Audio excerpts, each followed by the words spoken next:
Now, this is what we call stink eye. This place is an absolute show. Why oh why does this campsite have so many one-star reviews? Did we make a poor decision to come here? Let's find out.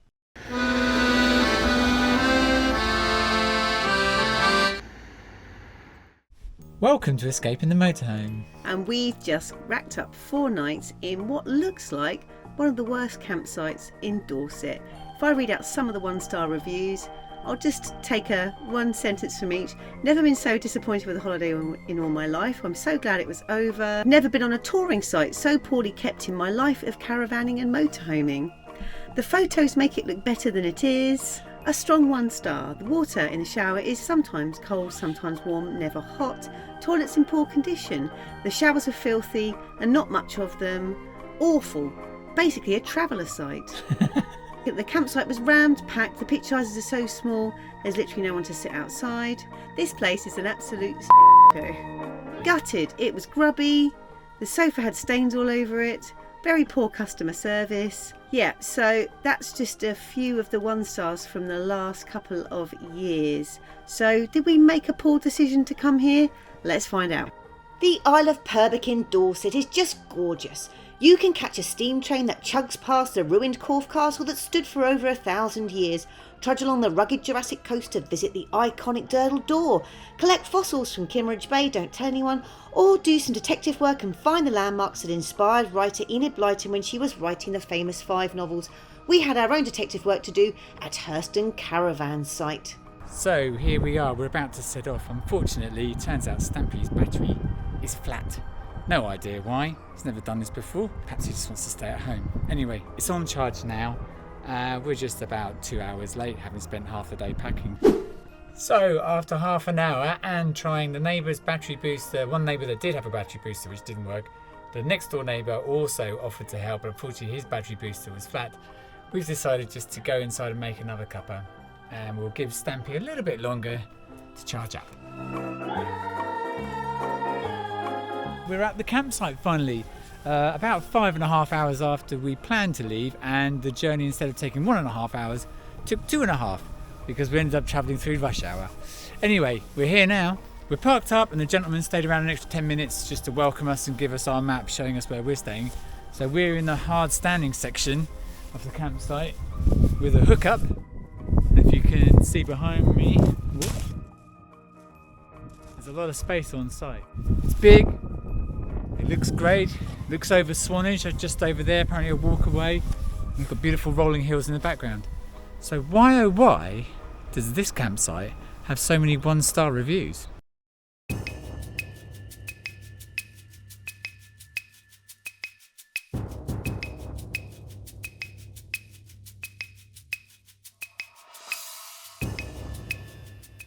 So how was the site faring so far? Well, the night was non-eventful and power and water supplied without an issue.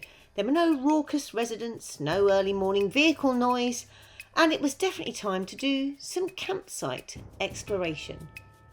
And of course, some t-shirt design.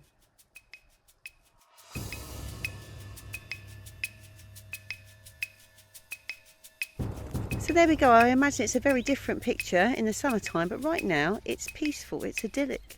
And I think it looks rather well manicured. Yes, the grass is a little longer, but I expect that will all get a trim leading up to the summer season. It's certainly all getting a trim in the reception areas, and this is quite a nice touch. Each of these pitches has got a little bit of Purbeck stone, which is rather in keeping with the area. In the superior pitch, you've got your electric hookup, you've also got your own water tap. I think it's perfectly positioned for a little jaunt into Swanage. We've got some spinning shaky B-cam for our walkabout, where I was first struck by the amount of signage. Signs everywhere, but there were plenty of caravans, some semi-permanent and permanent residents. It all seemed shipshape and above board, with plenty of timber cabins for toilets. Whether there would be enough in the summer, I don't know, but as you can see, the toilets were pristine, as was the shower. I think you could fit the whole family in that shower, and maybe Sammy too. Okay, the walkabout continues with spectacular views and well-trimmed bushes, always a must. And the Elson Point was a highlight, always nice clear signage for the Walk of Shame. Bit of Victoriana, why not? I'm so down with that. And some interesting touring vehicles, nothing unattractive, but probably the most ugly thing that I spotted was this unit housed up near reception. It was surrounded by bits and bobs and was being used as storage and a workshop. But you can see these reception buildings are very attractive. There was a shop, a bar and a restaurant, and there are 3 fields for tents, caravans and camper vans. And for touring, there's 83 service hard-standing pitches and some extra large ones as well, with the option to use one of their 57 bell tents. There's also a laundrette. The field for the hard-standing pitches is the furthest area from the reception buildings, and the walk is pleasant enough where you get to see all the different types of residents. So nothing untoward so far. But considering this was a school holiday, it was very quiet, and I wondered whether some people had been put off by those reviews. Now to test out the path into Swanage. This can be directly accessed from Hurston's farm. Oh dear, it was a quagmire, and several of us had very muddy footwear, so bring your wellies if you attempt this path. There's provision for motorhomes in Swanage, but the signage was quite clear. No overnight camping anywhere. The town's website advertised 24-hour tickets, 3-day and weekly tickets. You just can't accidentally fall asleep in your vehicle for 8 hours. Swanage has maintained its Victorian charm with the steam train terminating in the town and its heritage pier. Swanage has maintained its blue flag status for 17 years, which is nice news considering most of Britain's waterways and seas are pretty clogged up with sewage and industrial runoff. Oops, no politics here. But talking of running, Sammy loved the beach and charged us up and down one stretch of it for quite some time. What bliss.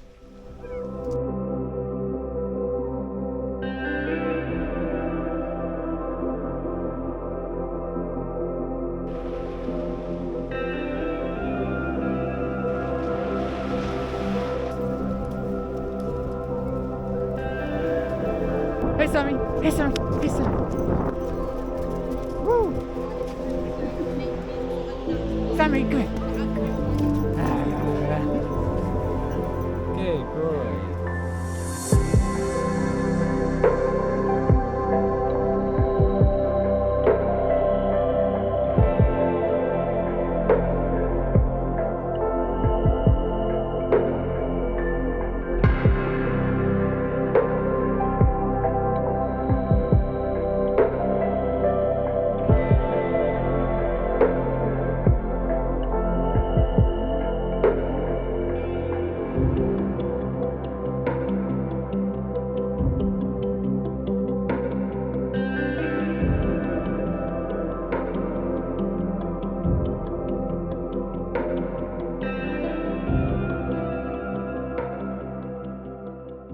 So we had a mixed day yesterday, lots of wind, lots of mud on our walk into Swanage, but lots of the kids enjoyed the crazy golf, and us adults really enjoyed sitting down in the cafe and having a good chat.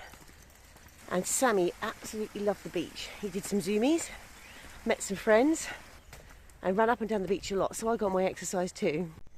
Why don't you want to go down this path, Sam? Why don't you want to go? Sam? No? You just want to carry on the road with all the cars? Okay. You can't keep going in that direction. Right, so if I tug, he's not going. Now this is what we call stink eye. And stink eye is when he's not happy about a situation. And in this case, he wants to carry on heading down that road to goodness knows where. And I've found another nice neat turning. Dogs are allowed in this cemetery, and this looks like it could lead back to the campsite. But at the moment, stubborn stink eye is winning. Aren't you gorgeous boy? Gorgeous boy! So, we've been given a parking space and on our way into the Bovington Tank Museum. Meeting the family, so we'll just grab a few shots. Bovington Tank Museum, a great place to go when it's raining on your holes, and your ticket includes annual membership. For myself and the 3 children, it was exactly £44.63. He's had a runaway brolly. These conditions are hideous.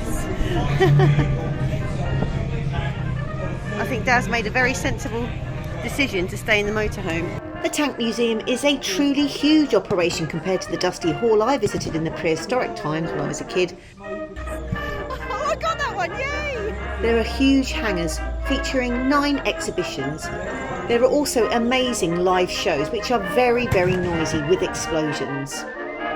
And these take place on selected days during the school summer holidays.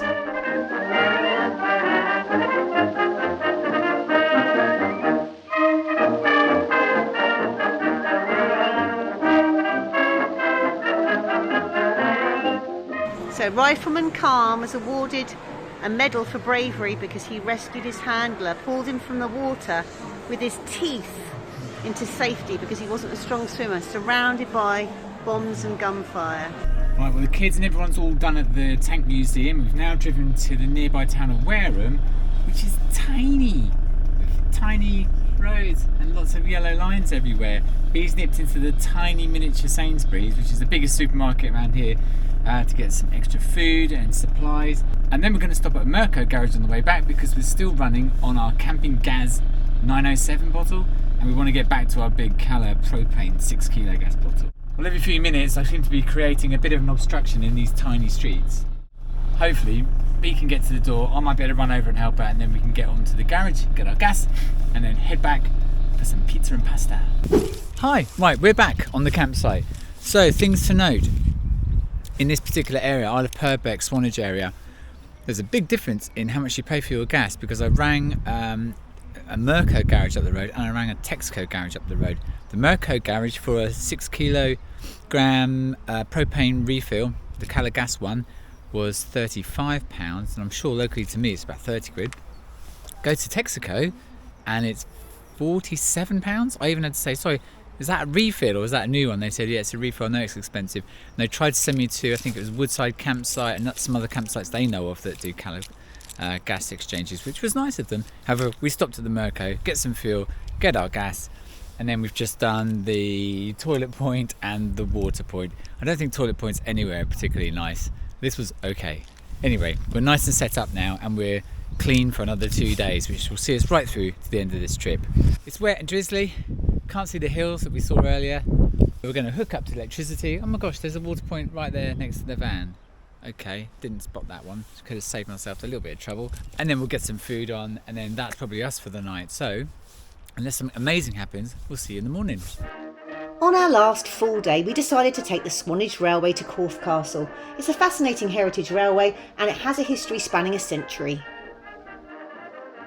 It originally opened in May 1885 to connect Wareham to Swanage, and it was a much anticipated project driven by local businessmen who saw it as a means to boost tourism and export goods like ball clay and Purbeck stone.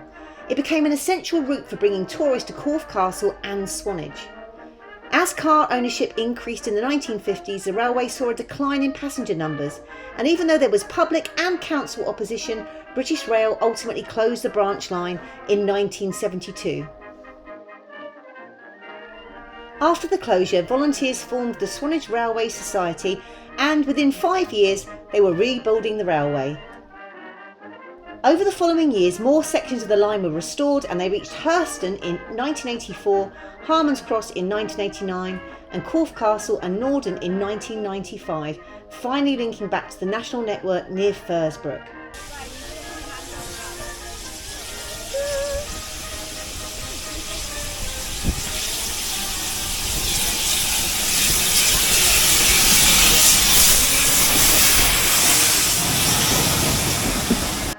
Now the Heritage Line, mostly run by volunteers, isn't just a tourist attraction, but it also educates people by explaining the region's railway history. It's a wonderful but pricey experience. If you want the freedom of the line, that means all day hop on and hop off. Even if you buy it in advance, it's £27.50 for adults and £13.75 for children. If you've got a large family, that really is quite expensive. But you can see where the investment is going. All the stations are decorated to recreate the charm and ambience of the early 20th century British rail travel experience. You've got vintage signage and posters, the maintenance of the original architecture and other amenities such as waiting rooms, ticket offices and luggage trolleys which echo the bygone era, and it gives us a glimpse into the past. We thought there was such attention to detail and we loved it. We made it to Corfe Castle, which is a chocolate box of a village. And first stop was visiting the castle itself. Well, I say castle, I mean ruin, and it's a majestic one dating back to the 11th century, one of the first to be built partly using stone. Elizabeth I sold it in 1572, but it was still a royalist stronghold and was besieged twice by parliamentarian forces. Sadly, during the second siege it fell and was destroyed on Parliament's orders. And this is my poor mother nearly getting hit during welly wanging.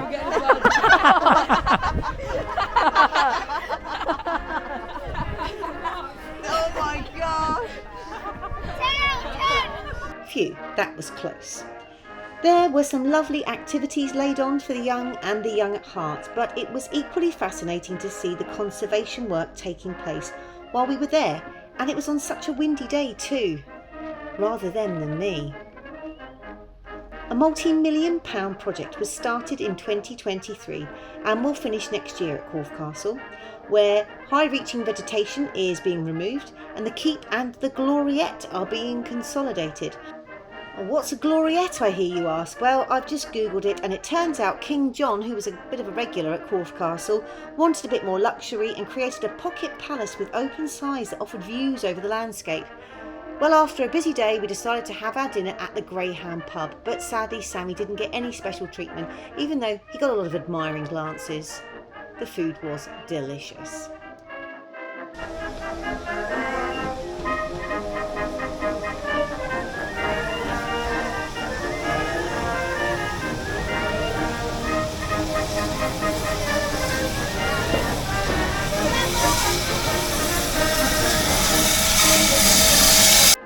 Yes, that was one of our sons getting ticked off for running on the platform. We're back at the motorhome, but who's this chap suspiciously running? Oh, it's Daz, trying to get another shot of the train. Ah, we haven't seen this vista. We believe this belongs to the farm campsite too. Not quite as attractive. So actually we've done our 4 nights here on the Hurston campsite just outside Swanage, and despite all those reviews, to be fair to them, it's clean. I've seen people going around with litter pickers picking up the toilet block just across the way. I've showered in it. We've used the toilets there with the kids and us, and it's been spotless every morning. I can imagine when there's 100 motorhomes here, all with kids and dogs, things are a little bit different. But I found that perfectly good. And geographically, we're right outside the town centre. It takes half an hour perhaps to walk into town, or about 15-20 minutes to get to the Hurston railway stop where you can take the steam train to Corfe, as we did on this trip. To be honest, I can't understand why it's got a 1 star. I think my out of 5, it's a good 3.5 to 4 from me. How about you? I think it's a really good campsite. Overall, the average at the moment after 500 or so reviews is 3.7 stars. There's a lot of people who are happy about it. I think we were just a little bit anxious because the last few had been solid 1 stars for lots of different reasons. But we had reasons to come here. Our family are staying in a lodge, which they've been really happy in. From my experience, we've had quite a few pleasant interactions with members of staff. I received a phone call as we were coming in because we were running late, and they wanted to just check that we were still coming, and they were going to leave a map on the door, and he ended up being there to pass us the map. I thought that was quite a nice bit of customer service. And we've witnessed so many members of staff working on site in the mornings, cleaning, working on the groundskeeping and cutting lawns and things. So there's lots of work going on. And also my family had a problem with one of the beds, and that was immediately fixed the following morning. So we've seen lots of positive things. I just wonder what it's like during the summer months. The only thing I would say that I feel is a slight negative is the amount of people that are here perhaps permanently or semi-permanently, because that part of the park does bring the ambience down a little bit. The trouble is, in those sort of sections where it's privately owned, the maintenance of the grounds around them and the, shall we say, the styling, the choice of storage, everything else, it all becomes a bit of a jumble sale. And for some reason that it doesn't quite feel like some of the holiday resorts you stay in where everything is quite meticulous. It's just that on some sites you're just used to seeing a lot of symmetry and a lot of things are the same, and when there's a lot of individuals on site and they've racked up a load of individual belongings around their caravans, and all the caravans are different ages and some are actually trucks, it's all a bit of a hodgepodge, isn't it? And then I don't mind that so much, but I feel like some of the broken down vehicles that are kind of just sort of left to have the grass and weeds growing up around them, that's a little bit odd. And I think it's just some of the debris that's left around in the reception area could just be cleared up a little bit, but it's certainly no way as bad as some of the reviews I've read. So they've either pulled their socks up, or perhaps people weren't being quite as fair as they could be. But let us know in the comments if you stayed on Hurston site. We'd be really interested to know how you felt about it. But we certainly feel like they've had a little bit of a rough deal, so don't always judge by the last few reviews. It might just be that they've had a bit of a bad experience and they were just unlucky. So until our next escape, thanks for watching. See you next time.